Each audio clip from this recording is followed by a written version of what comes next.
Don't you hate when your terrain looks like this?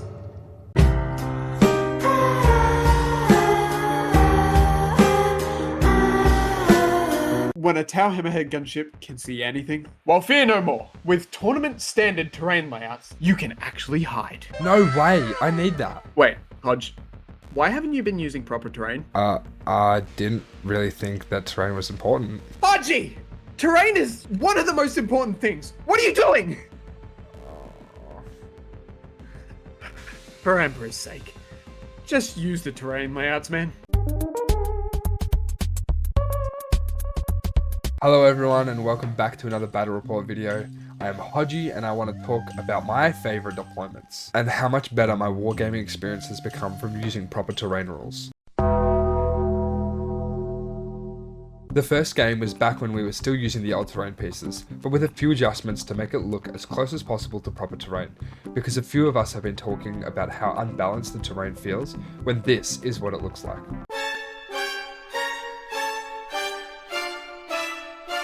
Second matchup against the Death Guard, and we got sweeping engagement for deployment. I know, finally not playing on search and destroy, but I do love this deployment. I mean, basically any deployment that I line up across from my opponent as close as possible, I love. We got supply drop for the primary mission and denoted the leftmost objective to disappear in round 4 and the right side objective to disappear in round 5. I also wanted to test out the Saga of the Beast Slayer detachment rule, which gives me lethal hits against monsters, vehicles, and characters. For those of you who don't know what lethal hits are, it's when you roll a 6 on the dice during the hit roll, and allows you to skip the next roll, making it much easier for the damage to go through. This means that my strength 4 weapons don't need to worry about high toughness tanks. Changing the detachment that I run does change the stratagems that I have access to though, so I will no longer be able to use the deadly price stratagem, which was useful because I could walk off of the objective and still control it. When deploying my units, I didn't bother placing anything on my home objective because I wouldn't get any points from it due to the primary mission. I infiltrated to bait the Rhino and Mephitic Blighthauler and jumped them with the Wolf and Dreadnought and Wolfguard Battle Leader. Ragnar and his Bloodclaws stayed way back, and I set the Predator across from his Plagueburst Crawler. And as per usual, Logang was in Deep Strike and my 6th Thunderwolf Cavalry was in Strategic Reserves so that I can put them down later. My plan started off great with my infiltrators baiting his guys out of the vehicle, my Bloodclaws hiding in between these two objectives, my Predator on this objective still with line of sight on his Plagueburst Crawler, and finally I Deep Striked Logang in the center in turn 1 because of Logan's awesome ability. I managed to destroy his Plague Burst with the las cannons on this beauty and killed a handful of his Plague Marines before he killed most of my 6-up Feel No Pain infiltrators. Basically, they could have survived a little longer, but it's okay because next turn, I charged with the Wolf and Dreadnought into the Blighthauler, Logang into the Tallyman's Plague Marine squad, and still held all 3 No Man's Land objectives, which are the only ones I need to score my primary. I killed most of the Plague Marines and did a hefty amount of damage to the Mephitic Blighthauler. At the end of his move phase, I was able to rapid ingress my Thunderwolf Cavalry in his backlines to support my Wolf and Dreadnought in cleanup duty. I should have played them in my home deployment though to charge his Blightlord Terminators, because each hit that would go through would deal 3 damage if I charged, which is enough to kill 1 Terminator each attack. And with 4 attacks each, 24 attacks would have wiped them off the board, saving my Predator. But unfortunately I didn't do that, and I lost the Predator in the shooting phase. I also lost a few Bloodclaws along the way, and Typhus with the Deathstrike Terminators Deep Strike and charged my Wolfguard Battle Leader, taking the middle objective for himself. I did manage to kill the rest of these 2 units though, and got stuck into his Rhino from a consolidation move. Meanwhile, Logang was getting ready to charge Typhus's crew. I knew I was going to win the game at this stage, and wanted to pull a very funny maneuver I like to call the Mega Encirclement. Темная ночь, только пули свистят по степи. I charged Typhus with everything I had for literally no reason other than to flex. The cavalry would have been better off going elsewhere, and Logang did not need to be there either because I killed literally all of them with just King Ring. Meanwhile, the rest of the infiltrators were cleaned up and my Dreadnought half-health was Rhino. Realizing that there was no real fight left, we ended the game, not to mention this god roll of 5-up saves.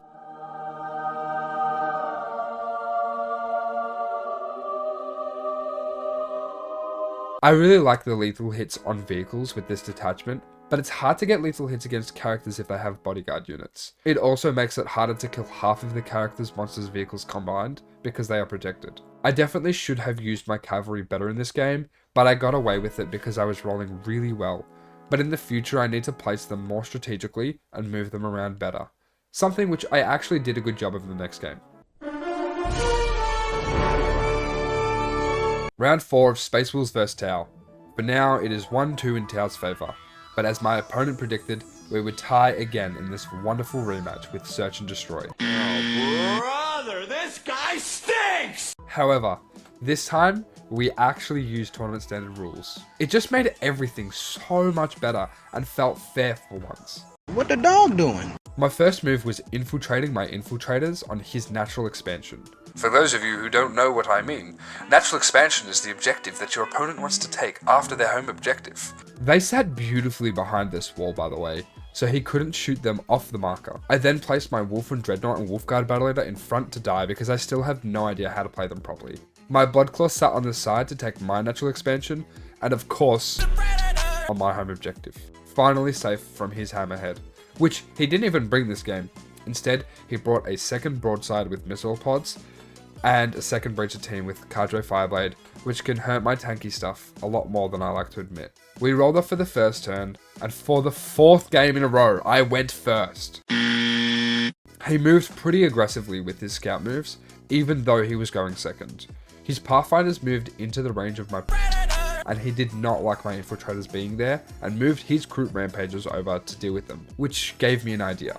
I decided to bring Logang in first turn and intercepted his rampages with a 9-inch charge. I obliterated them off the map, protecting my infiltrators, and played pretty aggressively, taking both of these 2 objectives. Again, I don't know why I keep trying to go for all of the objectives for literally no reason. I don't score on every single one anyway, so I don't know why I keep doing this. Other than that, my Predator also got a nice snipe on his Pathfinders and took out half of them.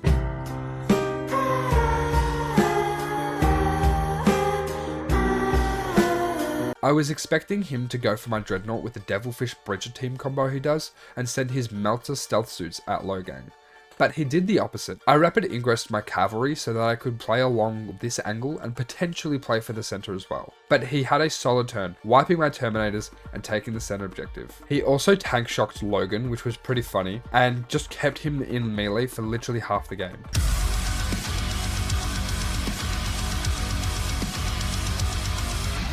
This was a big turn for me, with lots of charging and holding objectives.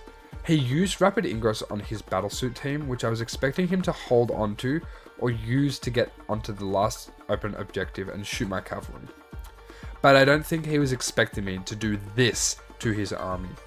I perfectly split my cavalry attacks here, and the infiltrators put in work on the breaches. Logan was also stuck in melee still with this fuck-ass Devilfish that just held him there for half the game. I didn't see a point in falling back because he would just charge him and tank shock him over and over, so I stuck it out even though I rolled poorly on my 5-up wound rolls. In retaliation, he took the last objective with his breacher team that he kept in strategic reserves, and just barely out OC'd me on this mid objective. His Devilfish still locked in with Logang. The broadsides killed most of my Bloodclaws, and it didn't take him long to finish Ragnar and the leader off. My cavalry also didn't take much damage, partially because he didn't charge, but it was wise not to. He was expecting me to charge the battlesuits with the Thunderwolves, but I instead used their insane movement to get to his breaches before they could shoot anything more, and put my infiltrators into the battlesuits to stop him from moving off the center. Ragnar and his Bloodclaw leader got overwatched and perished sadly, but guess who's out of the cage? Logan finally killed that stupid Devilfish, while on the opposite corner,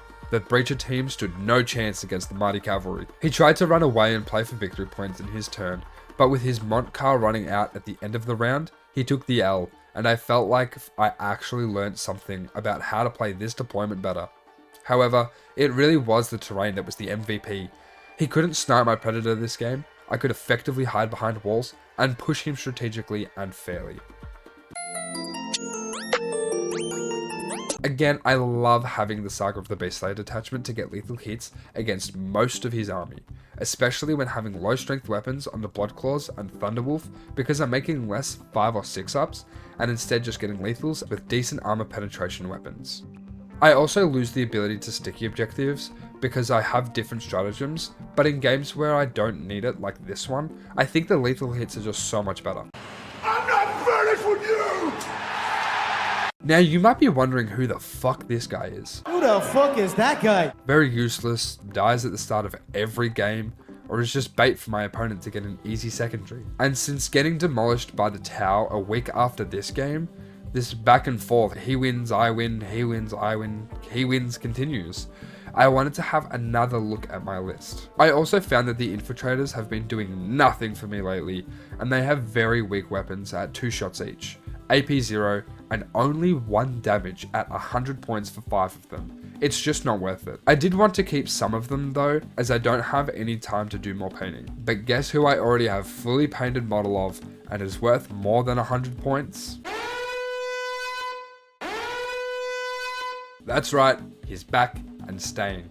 He has some really good weapons, both long and short range, good movement on par with the Wolfen Dreadnought, and he farms me 1 command point every round. So for the small price of 5 dumbass infiltrators, the Wolfguard battle leader became Björn.